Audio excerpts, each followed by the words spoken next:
Hello നമസ്കാരം, Tara's wonder കിച്ചണിലേക്ക് എല്ലാവർക്കും സ്വാഗതം. നമുക്കിന്ന് ലഞ്ചിനൊക്കെ കഴിക്കാൻ പറ്റിയ ഒരു സൈഡ് ഡിഷിൻ്റെ റെസിപ്പിയാണ് ഞാൻ നിങ്ങളെ പരിചയപ്പെടുത്തുന്നത്.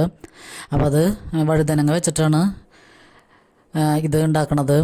വഴുതനങ്ങ മെഴുക്ക് വരട്ടിയെന്നോ തോരനെന്നോ ഒക്കെ ഇതിനെ പറയാം.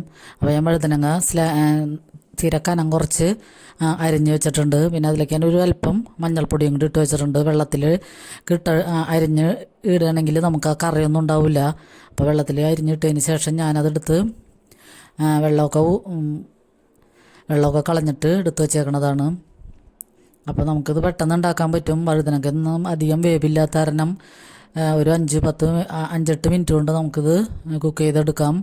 അപ്പോൾ പാനിലേക്ക് നമ്മൾ വെളിച്ചെണ്ണ ഒഴിച്ച് സവാളയും ചെറിയൊരു സവാളയാണ് ഞാൻ എടുത്തത്. അതും 2-3 പച്ചമുളകും കറിവേപ്പിലയും കൂടി ഇട്ടിട്ടൊന്ന് വഴറ്റി കൊടുക്കാം. അതിനുശേഷം അതിലേക്ക് ഒരു 1/4 ടീസ്പൂൺ മഞ്ഞൾപ്പൊടിയും ഒരു 1/4 ടീസ്പൂണോളം മുളക് പൊടിയും മതിയാകും. അധികം പൊടികളൊന്നും ഇതിന് ആവശ്യമില്ല. പിന്നെ പച്ചമുളക് നമ്മൾ ആവശ്യത്തിന് ഇട്ടിട്ടുണ്ട്. അപ്പോൾ അതും കൂടി ഇട്ടിട്ട് ഒരു 1/2 ടീസ്പൂൺ ഉപ്പും കൂടി ചേർത്ത് നമുക്ക് ഈ വഴുതനങ്ങ അതിലേക്ക് ഇട്ട് കൊടുത്തിട്ടൊന്ന് മിക്സ് ചെയ്യാം. അപ്പോൾ ഈ വഴുതനങ്ങയ്ക്ക് ഞങ്ങളിവിടെയൊക്കെ ഇതിന് വഴുതനങ്ങ എന്നാണ് പറയുന്നത്. ചില സ്ഥലങ്ങളിൽ കത്തിരിക്ക എന്നൊക്കെ പറയാറുണ്ട്. അത് ഞാൻ ചില വീഡിയോയിൽ കണ്ടിട്ടുണ്ട്. വേറെ എന്തൊക്കെ പേരുകൾ ഇതിന് ചില സ്ഥലങ്ങളിൽ പറയുന്നുണ്ട്. അപ്പോൾ നിങ്ങളുടെ അവിടെ എന്തെന്നാണ് ഈ വഴുതനങ്ങയൊക്കെ പറയണമെന്നൊന്ന് കമൻറ്റ് ചെയ്യണേ.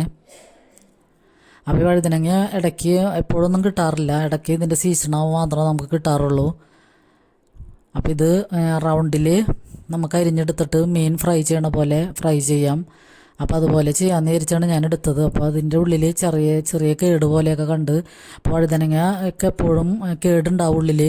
അപ്പോൾ അത് നോക്കിയിട്ട് നമ്മൾ എടുക്കണം. അപ്പോൾ ഞാൻ അരിഞ്ഞിട്ട് കുറച്ച് നേരം ചൂടുവെള്ളത്തിൽ കേടൊക്കെ കളഞ്ഞരിഞ്ഞതിന് ശേഷം ചൂടുവെള്ളത്തിലിട്ടതിന് ശേഷമാണ് പിന്നെ കഴുകിയെടുത്തത്. അപ്പോൾ വഴുതനങ്ങ ഇത് നല്ല സോഫ്റ്റായ കാരണം കുട്ടികൾക്കും വലിയവർക്കൊക്കെ ഇഷ്ടമാവും ഇത്. അപ്പോൾ നമുക്ക് ആ വഴുതനങ്ങ ഒരു 3 മിനിറ്റ് എടുത്താൽ വേവ് മതിയാവും. അത് കഴിഞ്ഞിട്ട് നമുക്ക് ഇതിലേക്ക് കുറച്ച് തേങ്ങയും കൂടി ഇട്ട് കൊടുക്കാം. അപ്പോൾ ഇത് മെഴുക്ക് വരട്ടിയും തോരനും എല്ലാം കൂടി ചേർന്നിട്ടുള്ളൊരു റെസിപ്പിയാണ്.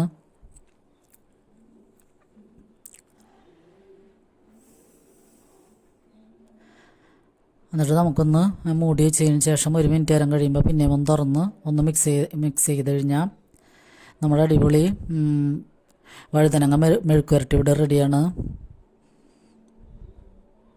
അപ്പോൾ വഴുതനങ്ങ കിട്ടുകയാണെങ്കിൽ ഇങ്ങനെയൊക്കെ എല്ലാവരും ഒന്ന് ട്രൈ ചെയ്യുക. പിന്നെ നമുക്ക് മീൻ വറക്കണതിന് പകരമായിട്ട് വറുത്തൊക്കെ എടുക്കാം. അപ്പോൾ എല്ലാവർക്കും ഒരുപാട് നന്ദി.